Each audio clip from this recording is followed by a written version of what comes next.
Hi friends, welcome to Manjunath Learning Hub.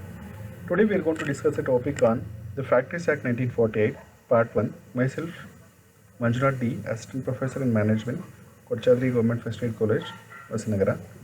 So ನೀವು ಇನ್ನೂ ನನ್ನ ಚಾನಲ್ನ ಸಬ್ಸ್ಕ್ರೈಬ್ ಆಗಿಲ್ಲ ಅಂದರೆ ಪ್ಲೀಸ್ ಸಬ್ಸ್ಕ್ರೈಬ್ ಆಗಿ ಶೇರ್ ಮಾಡಿ ಕಾಮೆಂಟ್ ಮಾಡಿ ಲೈಕ್ ಮಾಡಿ so for more videos please press bell button thank you. Let me see some basic information related to the Factories Act, when it has been passed and what is its objectives and other more. So in India, the first Factories Act was passed in the year 1881. This act was basically designed to protect the children and to provide a few measures for health and safety of the workers. Remember? So this major objective of this Factories Act is designed to protect the children and to provide a few measures, that means health measures, safety measures of the workers now provide ಮಾಡೋದಕ್ಕೆ this act has been came to an existence. So it was earlier days, it was applicable only to the factories which are employed 100 and more workers.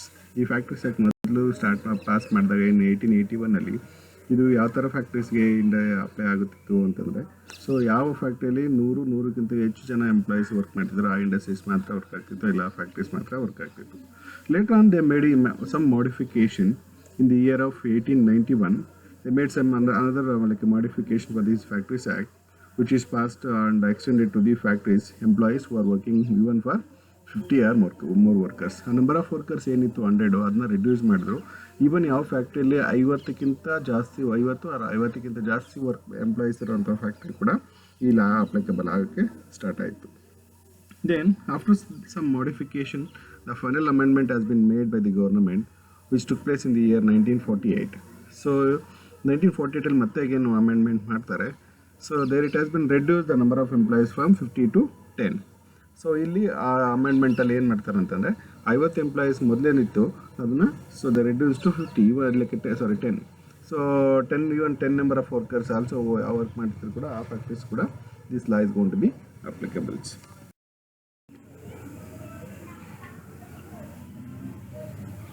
You can see in these images, so many child laborers are working or providing some safety measures or so on so things. In 1 in 9 children are in child labors today. That means among 9 ಜನ children's work ಮಾಡ್ತಿದ್ರು, ಅದರಲ್ಲಿ ಒಂದು child labour ನಾವು ನೋಡ್ಬೋದು ಈಗ. Let me see what do you mean by factory ಅನ್ನೋದನ್ನ ನೋಡೋಣ. So any premises where 10 or more persons are engaged if it is used power, or 20 or more persons are engaged if it is not used power. So in manufacturing process.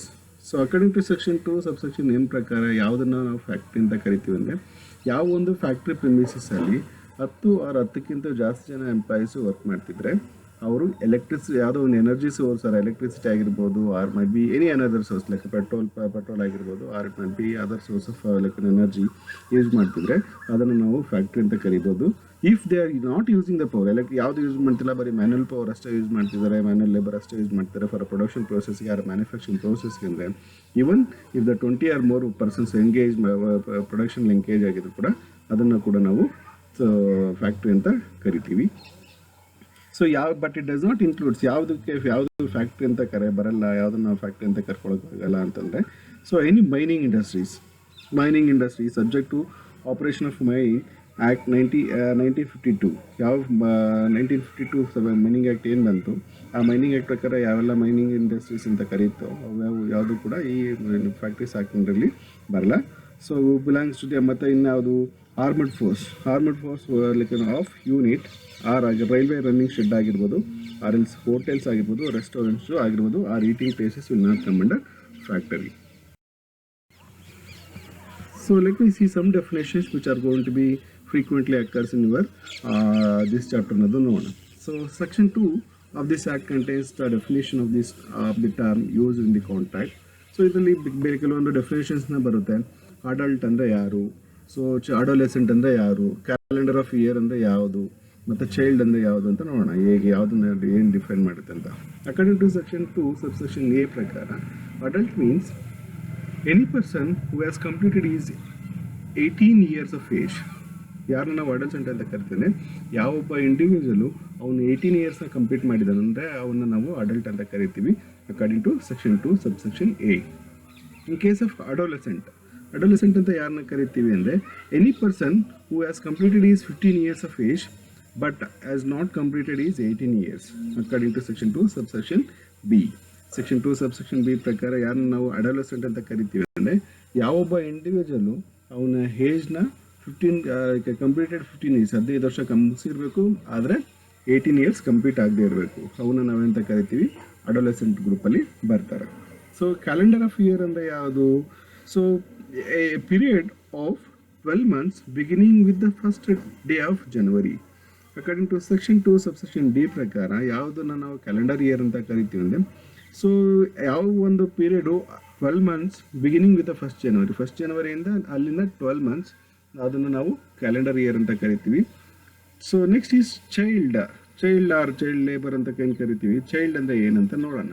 According to section 2 subsection C ಪ್ರಕಾರ a person who has completed his 15 years of age. ಯಾವೊಬ್ಬ ಮಗು 15 ವರ್ಷ complete ಮಾಡಿರ್ತಾರೋ ಅದನ್ನು ನಾವು child ಅಂತ ಕರೆಯೋಕ್ಕೆ ಬರುತ್ತೆ. So Young person ಅಂದರೆ ಯಾರು ಅಂತ ನೋಡೋಣ. According to section 2 subsection D ಪ್ರಕಾರ to whom we can able to ಕೊಡ ಯಂಗ್ ಪರ್ಸನ್ ಅಂತ ನೋಡೋಣ. A person who is either a child or adolescent. Either child ಆಗಿರಬೇಕು ಆರ್ ಅಡೋಲೆಸೆಂಟ್ ನಾವು ಯಂಗ್ ಪರ್ಸನ್ಸ್ ಅಂತ ಕರಿತೀವಿ. ಚೈಲ್ಡ್ ಅಂದರೆ ಎಷ್ಟು? 15 years. ಅಡೋಲೆಸೆಂಟ್ ಅಂದರೆ 15 years ಕ್ರಾಸ್ ಆಗಿರಬೇಕು, 18 years ಕಡಿಮೆ ಇರಬೇಕು. ಈ ಇಂಡಿವಿಜುವಲ್ನ ನಾವು ಏನಂತ ಕರಿತೀವಿ, ನಾವು ಯಂಗ್ ಪರ್ಸನ್ಸ್ ಅಂತ ಕರಿತೀವಿ. Moving to the who is worker. ಯಾರನ್ನ ನಾವು ವರ್ಕರ್ ಅಂತ ಕರಿಬೋದು, ಯಾರನ್ನ ನಾವು ವರ್ಕರ್ ಅಂತ ಕರಿತೀವಿ according to some factories act ಪ್ರಕಾರ ಅಂತ ನೋಡೋಣ. A person employed in any manufacturing process or cleaning or any work incidental to the manufacturing process. So ಯಾವ್ದನ್ನ ನಾವು ಯಾರನ್ನ ಪರ್ಸನ್ ಅಂತ ಕರಿತೀವಿ ಅಂದರೆ, any individual who is employed, who is appointed in any manufacturing process. ಯಾವುದೋ ಒಂದು production ಪ್ರೋಸೆಸ್ಸಲ್ಲಿ ಒಂದು ರಾ ಮೆಟೀರಿಯಲ್ಸ್ನ ಫಿನಿಶ್ಡ್ ಕನ್ವರ್ಟ್ ಆಗೋಣಂತ ಪ್ರೊಡಕ್ಷನ್ ಪ್ರೋಸೆಸ್ಸಲ್ಲಿ ಇನ್ವಾಲ್ವ್ ಆಗಿರ್ತಾನೆ. ಅವನ ಇದರ ಕ್ಲೀನಿಂಗಲ್ಲಿ ಇನ್ವಾಲ್ವ್ ಆಗಿರ್ಬೋದು, or work related to the manufacturing process work ರಿಲೇಟೆಡಲ್ಲಿ ಇನ್ವಾಲ್ವ್ ಆಗಿರೋಂಥ ಇಂಡಿವಿಜುವಲ್ ನಾವು ವರ್ಕರ್ ಅಂತ ಕರಿತೀವಿ. ದ ಪರ್ಸನ್ ಎಂಪ್ಲಾಯ್ಡ್ ಡೈರೆಕ್ಟ್ಲಿ, ಅವನ ಡೈರೆಕ್ಟ್ ಅಪಾಯಿಂಟ್ ಆಗಿರ್ಬೋದು, ಥ್ರೂ ಏಜೆನ್ಸಿ ಮೂಲಕ ಅಪಾಯಿಂಟ್ ಆಗಿರ್ಬೋದು, with or without the consent or knowledge of the principal employer ಆಗಿರ್ಬೋದು, ಅವನ್ನ ನಾವು ಅಂತ ಕರಿತೀವಿ ನಾವು. So with whether the remuneration or not, ಆ relationship, if there is any relationship between master and servant ಅಂತ according to section 2 subsection I ಪ್ರಕಾರ ಅವನ್ನ ನಾವು ವರ್ಕರ್ ಅಂತ ಕರಿತೀವಿ. So some of the definitions. Day ಅಂದರೆ ಯಾವುದು? ಸೊ ಅದನ್ನು day means a period of 24 hours beginning with the midnight. So ಅಂದರೆ 24 hours, ಇವತ್ತು ರಾತ್ರಿ 12 ಗಂಟೆಯಿಂದ ಅಲ್ಲಿಂದ 24 hours ನಾವು ಡೇ ಅಂತ ಕರಿತೀವಿ. ವೀಕ್ ಅಂದರೆ ಯಾವುದು? A period of 7 days beginning at the midnight of the Saturday mid ನೈಟಿಂದ ಅಲ್ಲಿಂದ 7 days ಏನು ಬರುತ್ತೆ ಅದನ್ನು ನಾವು ವೀಕ್ ಅಂತ ಕರಿತೀವಿ. ಸೊ ಕ್ಯಾಲೆಂಡರ್ ಇಯರ್ ಅಂತಂದರೆ ಆವಾಗಲೇ ಹೇಳಿದ್ದೀನಿ, ಮತ್ತೆ ಇನ್ನೊಂದು ನೆಸೆಸಿಟಿ ಇಲ್ಲ. So power means, so electrical energy or any other forms of energy which is mechanically transmitted and if it is not generated by the human or animal. ಯಾವುದನ್ನ power ಅಂತ ಕರಿತೀವಿ ಅಂದರೆ any electronic energy. So electronic energy ಅಂದರೆ ನಾವು solar ಆಗಿರ್ಬೋದು, or it may be ನಾವು thermal thermal power use ಮಾಡ್ಬೋದು, coal use ಮಾಡಿಕೊಂಡು, or else may be petroleum ಪ್ರಾಡಕ್ಟ್ಸ್ನ ಯೂಸ್ ಮಾಡ್ಬೋದು. Any form of energy which is mechanically transmitted which are not generated by the human or animal agencies. So ಈ ಎನರ್ಜಿನ ಒಬ್ಬ animal ಆಗಿರ್ಬೋದು or ಹ್ಯೂಮನ್ನ generate ಮಾಡಿರ್ಬಾರ್ದು, but it has to be like a produce or it has to be generated by some any form of energy sources. So ನಾವು prime mover ಅಂದರೆ ಯಾವುದು ಅಂತ ನೋಡೋಣ. So by means of any engine or motor other appliances which generates or other provides the power. So ನೀವು ಇಂಡಸ್ಟ್ರಿಯಲ್ಲಿ ನೋಡ್ಬೋದು, lot of conveyor belts ಇರುತ್ತೆ, missionaries ಇರುತ್ತೆ. ಆ ಮಿಷನರೀಸ್ನಾಗಿರ್ಬೋದು, ಬೆಲ್ಟ್ಸ್ನಾಗಿರ್ಬೋದು, ಮೇಜರ್ ಮೂವ್ ಮಾಡೋಂಥ ಎಲೆಕ್ಟ್ರಾನಿಕ್ ಟೂಲ್ನ ನಾವು ಅಂತ ಕರಿತೀವಿ ಪ್ರೈಮ್ ಮೂವರ್ ಅಂತ ಕರಿತೀವಿ. ಸೊ ನಂಗಾದರೆ ಹೂ ಇಸ್ ಆಕ್ಯುಪೈಯರ್ ಅನ್ನೋದು ಮುಂದೆ ಬರ್ತಾ ಇರುತ್ತೆ. ನೋಡೋಣ ಹೂ ಇಸ್ ಆಕ್ಯುಪೈಯರ್ ಅಂದರೆ ಯಾರು ಅಂತ. The person who has ultimately control over the affair of the factory. ಯಾವ ಒಂದು ಫ್ಯಾಕ್ಟ್ರಿ ಅವನ ಮ್ಯಾನುಫ್ಯಾಕ್ಚರಿಂಗ್ ಪ್ರೋಸೆಸ್ ಮೇಲೆ ಕಂಪ್ಲೀಟ್ ಕಂಟ್ರೋಲಿಂಗ್ ಅಥಾರಿಟಿ ಇರುತ್ತೋ ಅವನ್ನ ನಾವು ಅಂತ ಕರಿತೀವಿ, ನಾವು ಆಕ್ಯುಪೈಯರ್ ಆರ್ ಓನರ್ ಅಂತ ಕರಿತೀವಿ. It includes partner in case of the firm and director in case of the company. So in case of partnership firm ಅಂತಂದರೆ there is a more number of partners who are running their business activities ಅಂತಂದರೆ ಅಲ್ಲಿ ಯಾರು partners ಇರ್ತಾರೋ ಅವ್ರನ್ನೂ ಕೂಡ ನಾವು occupier ಅಂತ ಕರಿಬೋದು. Or else if it is a company ಅಂತ ತಗೊಂಡ್ರೆ ಅಲ್ಲಿ ಡೈರೆಕ್ಟರ್ ಯಾರು ಆ ಬಿಸ್ನೆಸ್ಸಲ್ಲಿ ಇನ್ವಾಲ್ವ್, ನಮ್ಮ ಮೇಜರ್ ಡಿಸಿಷನ್ಸ್ ಡಿಸಿಷನ್ಸಲ್ಲಿ ಇನ್ವಾಲ್ವ್ ಆಗಿರುತ್ತೆ ನಾವು ಆಕ್ಯುಪೈರ್ ಅಂತ ಕರಿಬೋದು. In case of government company occupier need not be directed. So ಒಂದು ಗೌರ್ಮೆಂಟ್ ಕಂಪನಿ ಒಂದು ಪಬ್ಲಿಕ್ ಸೆಕ್ಟರ್ ಅಂಡರ್ಟೇಕಿಂಗ್ ಅಂತಂದರೆ ಅಲ್ಲಿ ಡೈರೆಕ್ಟರ್ ಆಗಿರಲ್ಲ. So in case of persons appointed to manage the affair of the factory shall be occupier. Business ಅಫೇರ್ನ manage ಮಾಡೋಕ್ಕೆ ಯಾರನ್ನು ನಾವು appoint ಮಾಡಿರ್ತೇವೆ, ಒಂದು ಗೌರ್ಮೆಂಟ್ ಆಗಿ ಸ್ಟೇಟ್ ಗೌರ್ಮೆಂಟ್ ಆಗಿದ್ದು ಆ ಸೆಂಟ್ರಲ್ ಗೌರ್ಮೆಂಟ್ ನಾವು ಆಕ್ಯುಪೈರ್ ಅಂತ ಕರಿತೀವಿ. Let me see some objectives of Factories Act, why it has been established, how it has been designed, and no. So this Factories Act, the first objective is to secure working conditions in a factory. And the factory premises ಅಲ್ಲಿ ಒಳ್ಳೆ working condition ಕೊಡಬೇಕು ಒಬ್ಬ ಎಂಪ್ಲಾಯಿಗೆ. That means working ergonomics ಅಂತ ಏನು ಕರಿತೀವಿ, employee ergonomics ಅಂತ. ಆ ಎರ್ಗೊನಾಮಿಕ್ಸ್ನ ನಾವು ಏನಿಟ್ಟು design, it might be welfare facilities like ಏನೋ ಒಂದು ಕ್ಯಾಂಟೀನ್ ಫೆಸಿಲಿಟಿ ಆಗಿರ್ಬೋದು, ಒಂದು ಹಾಸ್ಪಿಟಲ್ ಫೆಸಿಲಿಟಿ ಆಗಿರ್ಬೋದು, ಆರ್ ಇಟ್ ಮೈಟ್ ಬಿ ಒಂದು ಗುಡ್ ವೆಂಟಿಲೇಷನ್ ಆಗಿರ್ಬೋದು, ಗುಡ್ ಲೈಟಿಂಗ್ ಫೆಸಿಲಿಟಿ ಆಗಿರ್ಬೋದು. ಈ ಎಲ್ಲ ಫೆಸಿಲಿಟಿನ ಪ್ರೊವೈಡ್ ಮಾಡೋದ್ರಿಂದ employee will feel happily they can work in industry. So next objective is to ensure that basic minimum requirement for the factories. So ಕೆಲವೊಂದು basic minimum requirements ಅಂದರೆ ಏನು, ಇಷ್ಟು ಗ್ಲೇರ್ನೆಸ್ ಇರೋಂಥ ಲೈಟಿಂಗ್ ಆಗಿರ್ಬೋದು, ಇಷ್ಟು ವೆಂಟಿಲೇಷನ್ಸ್ ಅಂತ ಇರುತ್ತೆ. ಆ ಎಲ್ಲ ಫೆಸಿಲಿಟೀಸ್ನ ನಾವು ಏನು ಗೌರ್ಮೆಂಟ್ ಪ್ರಿಸ್ಕ್ರೈಬ್ ಮಾಡೋದು ಅದ್ರ ಪ್ರಕಾರ ಮೇಂಟೈನ್ ಮಾಡೋದು ಕೂಡ the objectives. Next is to welfare for the factory workers are provided. ಅಂದರೆ ಸೇಫ್ಟಿ ಎಕ್ವಿಪ್ಮೆಂಟ್ಸ್ ಅದು ಪರ್ಸನಲ್ ಪ್ರೊಟೆಕ್ಟಿವ್ ಎಕ್ವಿಪ್ಮೆಂಟ್ಸ್ ಅಂತ ಏನು ಕರಿತೀವಿ, ಅದನ್ನ ಪ್ರೊವೈಡ್ ಮಾಡೋದ್ರಿಂದ so employee can work safely. So next is to regulate the working hours, leave holidays, and employ of the children and women and young persons. ಅಂದರೆ so working hours ಎಂಪ್ಲಾಯಿಂದ ನಾವು ಎಷ್ಟು ವರ್ಕ್ನ extract ಮಾಡ್ಬೋದು, how many days employee leave ತೊಗೊಳಕ್ಕೆ rights ಇದೆ, ಎಷ್ಟೆಲ್ಲ ಲೀವ್ಸ್ನ ಕೊಡಬೇಕಾಗತ್ತೆ, ಮತ್ತು working break ಎಷ್ಟು ಕೊಡಬೇಕಾಗತ್ತೆ, ಮತ್ತು ಹಾಲಿಡೇಸ್ ಎಷ್ಟನ್ನ ಕೊಡಬೇಕಾಗತ್ತೆ. ಸೊ ಎಂಪ್ಲಾಯ್ಮೆಂಟ್ ಫಾರ್ ಚಿಲ್ಡ್ರನ್ನ ನೀವೇನಾದರೂ ಅಪಾಯಿಂಟ್ ಮಾಡ್ತೀವಿ ಅಂದರೆ ಏನು ರೆಗ್ಯುಲೇಷನ್ಸ್ನ ಫಾಲೋ ಮಾಡಬೇಕು ನಾವು. ಇನ್ ಕೇಸ್ ಆಫ್ ವುಮೆನ್ ನಾವು ಅಪಾಯಿಂಟ್ ಮಾಡ್ತೀವಿ ಅಂದರೆ ಏನು ರೆಗ್ಯುಲೇಷನ್ಸ್ ರೂಲ್ಸ್ನ ಫಾಲೋ ಮಾಡಬೇಕಾಗುತ್ತೆ. So what are the Young person appoint ಮಾಡ್ತೀವಿ ಅಂದರೆ ಏನು ಯಾವ ಥರ ಮಿಷನರೀಸ್ ಇರ್ತಾರೆ ಅವ್ರನ್ನ ಆಪ್ರೇಟ್ ಮಾಡ್ಬೋದು, ಯೂಸ್ ಮಾಡ್ಬೋದು, ಎಲ್ಲ ರೂಲ್ಸ್ ಆ್ಯಂಡ್ ರೆಗ್ಯುಲೇಷನ್ನ ಫಾಲೋ ಮಾಡೋದು ಕೂಡ ಸೊ ಈ ಆಬ್ಜೆಕ್ಟಿವ್ಸಲ್ಲಿ ನಿಮಗೆ ಸೊ ತಿಳಿಸ್ತೀವಿ. ಫೀಚರ್ಸ್ ಆಫ್ ದಿ ಆ್ಯಕ್ಟ್, ಇದರಲ್ಲಿ ಏನಿಲ್ಲ ನಾವು ಆ್ಯಕ್ಟ್ನ ಡಿಸ್ಕಸ್ ಮಾಡ್ತೀವಿ ಅಂದರೆ these are the some of the features which we are going to discuss in upcoming slides. So ಅದೇನು ಎಂತ ಆಗಿರ್ಬೋದು, ವೆಲ್ಫೇರ್ ಫೆಸಿಲಿಟೀಸ್ ಏನೆಲ್ಲ ಕೊಡಬೇಕು, welfare for the child and young ಪರ್ಸನ್ಸ್ಗೆ ಏನು ವೆಲ್ಫೇರ್ ಫೆಸಿಲಿಟಿ ಕೊಡಬೇಕು, ಸೇಫ್ಟಿ ಏನೆಲ್ಲ ಮೇಂಟೈನ್ ಮಾಡಬೇಕು, ವರ್ಕಿಂಗ್ ಅವರ್ಸ್ನ how we have to design it. So employment of young ಪರ್ಸನ್ನ ನಾವು ಅಪಾಯಿಂಟ್ ಮಾಡಬೇಕಂದ್ರೆ ಏನೆಲ್ಲ ಪ್ರೊಸೀಜರ್ಸ್ ಆ್ಯಂಡ್ ಫಾರ್ಮಾಲಿಟೀಸ್ನ ಫಾಲೋ ಮಾಡಬೇಕು. Annual leave with wages, so ಎಂಪ್ಲಾಯಿಗೆ ನಾವು ಆ್ಯನ್ಯುವಲ್ ಲೀವ್ ವಿತ್ ವೇಜಸ್ನ ಕೊಡ್ತೀವಿ ಅಂದರೆ ಎಷ್ಟು ದಿವಸ ವೇಜಸ್ನ ಕೊಡಬೇಕು. So then penalties in provisions, ಏನಾದರೂ if the occupier if it is not possible to or ಏನಾದರೂ ಅವನು ಆ ರೂಲ್ಸ್ ಆ್ಯಂಡ್ ರೆಗ್ಯುಲೇಷನ್ನ ವೈಲೇಟ್ ಮಾಡ್ತಾರೆ, ಏನೆಲ್ಲ ಪೆನಾಲ್ಟೀಸ್ ಮತ್ತು ಪ್ರಾವಿಷನ್ಸ್ ಇದೆ for government or might be concerned authority to fine ಅನ್ನೋದು ನಾವು. Let me see some features of Factories Act. First one is health. Section 11 to 20 of the Factories Act 1948 deals with the provisions related to the workers in a factory. So ಈ section 11 to 20 ಏನು ಹೇಳುತ್ತೆ ಅಂತಂದರೆ, so ಏನೆಲ್ಲ health precautions or health measures we need to take it for your workers who are working in your factory premises ಅನ್ನೋದನ್ನ ಹೇಳುತ್ತೆ. So ಅದರಲ್ಲಿ first ones 11 ಹೇಳುತ್ತೆ cleanliness, every factory should keep clean and free from the dirt. 11 ಏನು ಹೇಳುತ್ತೆ, ಇದನ್ನ ನಮ್ಮ ಮುಂದಿನ ಸ್ಲೈಡಲ್ಲಿ ಡೀಟೇಲಾಗಿ discuss ಮಾಡೋಣ. ಸೊ ಕ್ಲೀನ್ಲಿನೆಸ್ನ ಹೇಗೆ ಮೇಂಟೈನ್ ಮಾಡಬೇಕು, so there should be as proper arrangement in factory, ವೇಸ್ಟೇಜಸ್ನ ಹೇಗೆ ಪ್ರಾಪರಾಗಿ ಅರೇಂಜ್ ಮಾಡಬೇಕು.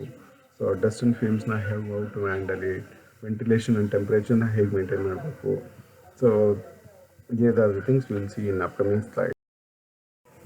So in case of overcrowding ಅಂದರೆ ಹೇಗೆ ಮಾಡಬೇಕು, lighting facilities, how we have to provide a lighting facilities, this will see it. So first one is lighting. In every factory where the workers are working or passing, all shall be provided and maintained a sufficient and suitable lighting, and natural and artificial are both. So ನಾವೇನು ಫ್ಯಾಕ್ಟ್ರೀಸಲ್ಲಿ ನಾವು ಪ್ರೊಡಕ್ಷನ್ಗೆ ನಾವು employees involve ಆಗಿರ್ತಾರೆ, ಅವ್ರಿಗೆ ನಾವು sufficient ಲೈಟಿಂಗ್ನ ಫೆಸಿಲಿಟೀಸ್ನ ಕೊಡಬೇಕಾಗುತ್ತೆ. Sufficient lighting ಅಂದೇನು, ಎಷ್ಟು percentage ಗ್ಲೇರ್ನೆಸ್ನ ಇರಬೇಕು, ಮತ್ತು ಯಾವ ಬ್ರೈಟ್ನೆಸ್ ಇರಬೇಕು, ಯಾವ ಕಲರ್ ಲೈಟ್ ಕಾಂಬಿನೇಷನ್ನ ನಾವು ಯೂಸ್ ಮಾಡಬೇಕು. ಸೊ ಇದರಿಂದ lighting you can give it in both way. ಒಂದು ನ್ಯಾಚುರಲ್ ಆಗಿದ್ರು ಕೊಡ್ಬೋದು, ಇಲ್ಲಾಂದರೆ ಆರ್ಟಿಫಿಷಿಯಲ್ ಲೈಟಿಂಗ್ ಕೂಡ ಕೊಡ್ಬೋದು. ಕೆಲವು ಟೈಮಲ್ಲಿ ಎರಡೂ ಕೂಡ ಯೂಸ್ ಮಾಡೋದು ನೀವು ಕಾಸ್ಟ್ ಆಫ್ ಪ್ರೊಡಕ್ಷನ್ನ ಕಡಿಮೆ ಮಾಡ್ಬೋದು. ನ್ಯಾಚುರಲ್ ಲೈಟಿಂಗ್ ಅಂದರೆ ಏನು? ಸನ್ಲೈಟ್ನ ನಾವು ಟ್ರಾನ್ಸ್ಪರೆಂಟಾಗಿ ನಾವು ಗ್ಲಾಸಸ್ ವಿಂಡೋಸ್ನ ನಾವು ಒಂದು ಸನ್ ರೂಫ್ನ ಮಾಡಿ ನಾವು ಕೊಡ್ಬೋದು. ಆರ್ ಎಲ್ಸ್ ಒಂದು ಆರ್ಟಿಫಿಷಿಯಲ್ ಲೈಟಿಂಗ್ಸ್ನ ನಾವು ಕೊಡ್ಬೋದು. So based on the industry requirement. So second one is, in every factory, all glassy windows and skylights used for the lighting of the workroom shall kept clean and both the inner and outer surface.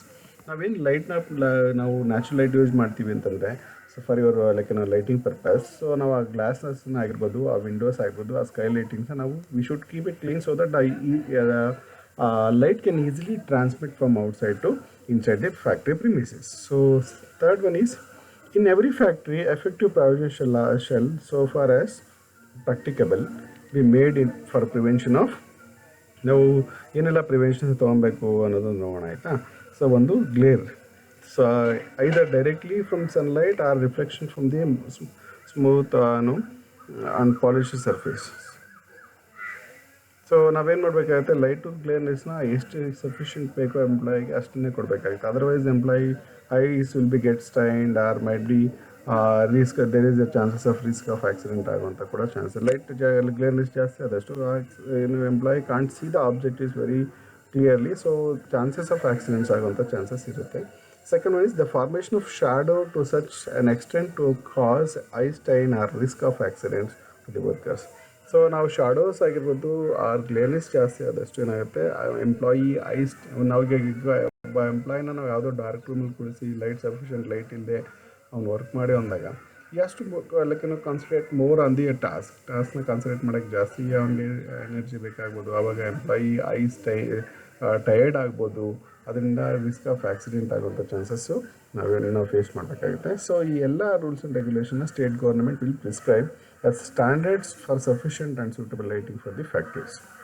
ಎಷ್ಟು light ಇರಬೇಕು, ಯಾವ ಲೈಟ್ನ ಯಾವ ಥರ cleanness ಇರಬೇಕು, ಯಾವ ಥರ ಲೈಟ್ನ ನಾವು use ಮಾಡಬೇಕು, ಆರ್ಟಿಫಿಷಿಯಲ್ ಅಂದರೆ ಯಾವ ಥರ, ಇನ್ ಕೇಸ್ ಆಫ್ ನ್ಯಾಚುರಲ್ ಲೈಟಿಂಗ್ ಅಂದರೆ ಏನೆಲ್ಲ ಪ್ರೊಸೀಜರ್ನ ಫಾಲೋ ಮಾಡಬೇಕು ಅನ್ನೋದನ್ನ ಸ್ಟೇಟ್ ಗೌರ್ಮೆಂಟ್ ಪ್ರಿಸ್ಕ್ರೈಬ್ ಮಾಡಿ. ರಿಗಾರ್ಡಿಂಗ್ ಕ್ಲೀನ್ನೆಸ್ಸಲ್ಲಿ ಏನೆಲ್ಲ ಒಬ್ಬ ಫ್ಯಾಕ್ಟ್ರಿ ಆಕ್ಯುಪೈರ್ ಮಾಡಬೇಕಾಗತ್ತೆ ಫಾರ್ ದೇರ್ ವರ್ಕರ್ಸ್ ಅನ್ನೋದನ್ನು ನೋಡೋಣ. Every factory shall be kept clean and free from the effluents arising from any drain. ಅಂದರೆ ನಾವು ಪ್ರೊಡಕ್ಷನ್ ಪ್ರೊಸೆಸಲ್ಲಿ there are lot of effluents arise ಆಗುತ್ತೆ, ಅದರಿಂದ ಆಗೋಂಥ ಟ್ರಬಲ್ಸ್ ನಾವು ಪ್ರೊಟೆಕ್ಟ್ ಮಾಡಬೇಕಾಗುತ್ತೆ. Otherwise employee will become sick ಆಗೋಂಥ ಚಾನ್ಸಸ್ ಇರುತ್ತೆ. ಸೊ ಹೇಗೆ ಕ್ಲೀನಿನೆಸ್ನ ಮೇಂಟೈನ್ ಮಾಡ್ಬೋದು ಟು ಪ್ರೊಟೆಕ್ಟ್ ದ ಹೆಲ್ತ್ ಅನ್ನೋದನ್ನು ನೋಡೋಣ. So first one is accumulation of dirt, refuse all the removals daily by sweeping the floor and benches of the work room and from staircases and passages and deposited in a suitable manner. So ನಾವು everyday production ಪ್ರೊಸೆಸ್ಸಲ್ಲಿ accumulate ಆಗಿರೋಂಥ ನಾವು dirty things ಆಗಿರ್ಬೋದು, ಅದನ್ನ daily sweeping ಮಾಡಬೇಕಾಗುತ್ತೆ by appointing some persons. So ಯಾವುದನ್ನೆಲ್ಲ, so production ಫ್ಲೋರ್ನ ಆಗಿರ್ಬೋದು, ಪ್ರೊಡಕ್ಷನ್ ಯೂಸ್ ಮಾಡುವಂಥ ಬೆಂಚಸ್ನ ಆಗಿರ್ಬೋದು, ಆರ್ ಸ್ಟೇರ್ ಕೇಸಸ್ ಆಗಿರ್ಬೋದು, ಆರ್ ಪ್ಯಾಸೇಜಸ್ ಆಗಿರ್ಬೋದು, that has to be every day has to be swept by some sweeper. We need to appoint those persons. ಅವ್ರೇನು ಮಾಡಬೇಕು, ಅದನ್ನ ಎವ್ರಿ ಡೇ ಸ್ವೀಪ್ ಮಾಡಬೇಕು. ಅಲ್ಲಿ ಬಂದಿರೋಂಥ ಎಫ್ಯುಲೆಂಟ್ಸ್ನ they have to be deposit, they have to be maintain in a proper suitable ಫಾರ್ಮ್ಯಾಟಲ್ಲಿ ಅದನ್ನ maintain ಮಾಡಬೇಕಾಗುತ್ತೆ. Second one is the floor of every work shall be clean at least once in every week by washing using disinfectants. So ನಾವು production floor ಏನಿದೆ, ಇನ್ನು use ಮಾಡುವಂಥ production use ಮಾಡುವಂಥ floor, ಅದನ್ನು at least once in every week, ಅದನ್ನ ಒಂದು ವಾರಕ್ಕೆ ಒಂದು ಸರಿ ಆದರೂ ಕೂಡ, ಸೊ ಅದನ್ನ ನಾವು ವಾಶ್ ಮಾಡಬೇಕಾಗುತ್ತೆ ಬೈ ಯೂಸಿಂಗ್ ಆಫ್ ಡಿಸ್ಇನ್ಫೆಕ್ಟೆಂಟ್ನ ಯೂಸ್ ಮಾಡಿ. So third one is where the floor is liable to become wet. ಯಾವ ಒಂದು ಪ್ರೊಡಕ್ಷನ್ ಫ್ಲೋರು ವೆಟ್ ಆಗುವಂಥ ಚಾನ್ಸಸ್ ಇರುತ್ತೋ, ಪ್ರೊಡಕ್ಷನ್ಗೆ ನಾವು ಲಿಕ್ವಿಡ್ ಯೂಸ್ ಮಾಡ್ತೀವಿ, ಪ್ರೊಡಕ್ಷನ್ಗೆ ನಾವು ಕೆಲವು ಟೈಮಲ್ಲಿ ವಾಟರ್ನ ನಾವು ಯೂಸ್ ಮಾಡಬೇಕಾದ್ರೆ there is a possibility of wet ಆಗುವಂಥ ಚಾನ್ಸಸ್, ಅಂದರೆ ತೇವ ಆಗುವಂಥ ಚಾನ್ಸಸ್ ಇರುತ್ತೆ in that particular course of manufacturing process. ಆವಾಗ ಏನು ಮಾಡಬೇಕು ಅಂದರೆ we need to provide sufficient drainage facilities. So drainage shall be provided for and that has to be maintain, provide ಮಾಡಬೇಕಾಗುತ್ತೆ, ಮತ್ತು ಅದನ್ನ ನಾವು ಮೇಂಟೈನ್ ಮಾಡಬೇಕಾಗುತ್ತೆ in order to flow the wetness from production floor to outside. Next, all inside walls and partitions, all ceiling and top of the rooms, and all the walls inside and top of the passages and staircase shall be cleaned. So ನಾವು walls ಆಗಿರ್ಬೋದು production ಪ್ರೋಸೆಸ್ಸಲ್ಲಿ, so walls dirty ಆಗ್ಬೋದು, or partitions ಆಗಿರ್ಬೋದು, ceilings ಆಗಿರ್ಬೋದು, ಅವನ್ನೆಲ್ಲ ನಾವು walls inside the or outside the top of the passage ಆಗಿರ್ಬೋದು, ಇವೆಲ್ಲನೂ ನಾವು ಕ್ಲೀನಾಗಿ ಮೇಂಟೈನ್ ಮಾಡಬೇಕಾಗುತ್ತೆ in order to provide a good health to the worker. Production floor ಆಗಿರ್ಬೋದು, ಪ್ರೊಡಕ್ಷನ್ ವಾಲ್ಸ್ ಆಗಿರ್ಬೋದು, ಎಷ್ಟು ದಿವಸಕ್ಕೆ ಒಂದ್ಸರಿ ನಾವು ರೀಪೇಂಟಿಂಗ್ ಮಾಡಬೇಕಾಗುತ್ತೆ ಅಂತ ಅನ್ನೋದನ್ನ ನೋಡೋಣ in order to maintain the cleanness in the factory. So where they are painted other than the washable water paint be repainted at least once in every period of 5 years. Other then washable water paint ಏನಾದ್ರು ಮಾಡಿದರೆ ಅದನ್ನ wash ಮಾಡೋಕ್ಕಾಗಲ್ಲ. ಅವಾಗ ಏನು ಮಾಡಬೇಕಾಗುತ್ತೆ, repainting has to be done at least once in every 5 years. 5 ವರ್ಷಕ್ಕೆ ಒಂದ್ಸರಿ ಆದರೂ ಕೂಡ ಅದನ್ನ ನಾವು ರೀಪೇಂಟ್ ಮಾಡಬೇಕಾಗುತ್ತೆ. So second one is wear they are painted with the washable water paint. So washable water paint ಏನಾದರೂ ನಾವು ನಿಮ್ಮ ವಾಲ್ಸ್ನ ಪೇಂಟ್ ಮಾಡೋಕ್ಕೆ ಯೂಸ್ ಮಾಡಿದರೆ ಆ ಟೈಮಲ್ಲಿ ಏನು ಮಾಡಬೇಕಾಗುತ್ತೆ, ನಾವು we need to be repainting ಎಷ್ಟು ದಿವಸಕ್ಕೆ ಒಂದ್ಸರಿ ಮಾಡಬೇಕು. At least one coat of such paint at least once in every period of 3 years. 3 ವರ್ಷಕ್ಕೆ ಒಂದ್ಸರಿ ಆದರೂ ಕೂಡ ಅದನ್ನ ನಾವು ರೀಪೇಂಟಿಂಗ್ ಮಾಡಬೇಕಾಗುತ್ತೆ. ಮತ್ತು ವಾಷಿಂಗ್ ಎಷ್ಟು ದಿವಸಕ್ಕೆ ಒಂದ್ಸರಿ ಮಾಡಬೇಕು, washed at least once in every period of 6 months. 6 ತಿಂಗಳಿಗೆ ಒಂದ್ಸರಿ ಆದರೂ ಕೂಡ ಅದನ್ನ ನಾವು ವಾಶ್ ಮಾಡಲೇಬೇಕಾಗುತ್ತೆ. Where they are painted where they have smooth water floor surface be cleaned at least once in every period of 14 months. 14 monthsಗೆ minimum ಒಂದ್ಸರಿ ಆದರೂ ಕೂಡ ಅದನ್ನ ನಾವು ರೀಪೇಂಟಿಂಗ್ ಮಾಡಬೇಕಾಗುತ್ತೆ. ಸೊ ವಿತ್ ವಾಟರ್ ಪ್ರೂಫ್ ಏನಾದರೂ ಪೇಂಟಿಂಗ್ ಯೂಸ್ ಮಾಡಿದರೆ, ಎಷ್ಟು ದಿವಸಕ್ಕೆ ಒಂದ್ಸರಿ ವಾಟರ್ ಪೇಂಟ್ ಯೂಸ್ ಮಾಡಿದರೆ, ವಾಟರ್ ಪ್ರೂಫ್ ಯೂಸ್ ಮಾಡಿದರೆ ನಾವು at least once in every period of 14 months 14 ತಿಂಗಳಿಗೆ ಒಂದ್ಸರಿ ಆದರೂ ಕೂಡ ಅದನ್ನು ನಾವು ಕ್ಲೀನ್ ಮಾಡಬೇಕಾಗುತ್ತೆ. In other case be kept whitewashed or color washed shall be carried out at least once in a period of 14 months. So ನಾವು ವೈಟ್ ವಾಶ್ ಮಾಡ್ತೀವಿ ನಮ್ಮ ಪ್ರೊಡಕ್ಷನ್ ವಾಲ್ಸ್ಗೆ, ನಮ್ಮ ಪ್ರೊಡಕ್ಷನ್ ಪ್ರಿಮಿಸಸ್ಗೆ ಅಂತಂದರೆ ನಾವು ಎಷ್ಟು ದಿವಸಕ್ಕೆ ಒಂದ್ಸರಿ ನಾವು ಅದನ್ನ ಕ್ಲೀನ್ ಮಾಡಬೇಕು. We need to be carried out at least once in every period of 14 months 14 ತಿಂಗಳು ಒಂದ್ಸರಿ ಆದರೂ ಕೂಡ ಅದನ್ನ ನಾವು ವಾಟರ್ ವಾಶ್ನ ವೈಟ್ ವಾಶ್ ಆರ್ ಕಲರ್ ವಾಶ್ನ ನಾವು ಮಾಡಬೇಕಾಗುತ್ತೆ. All the doors and windows frames and other wooden metallics frameworks and shutters shall be kept painted and polished shall be carried out at least once in every period of 5 years. ಸೊ ನೀವು doors ಆಗಿರ್ಬೋದು, windows frame ಆಗಿರ್ಬೋದು, and other wood and metallic frame ಏನು use ಮಾಡ್ತೀವಿ ವೆಂಟಿಲೇಷನ್ಗೆ, ಡೋರ್ಸ್ಗೆ, ಅದನ್ನು ನಾವು repainting ಮತ್ತು ಪಾಲಿಷಿಂಗ್ ಎಷ್ಟು ದಿವಸಕ್ಕೆ ಒಂದ್ಸರಿ ಮಾಡಬೇಕು, at least once in every period of 5 yearsಗೆ ಅದನ್ನ ನಾವು ರೀಪೇಂಟಿಂಗ್ ಮಾಡಬೇಕಾಗುತ್ತೆ.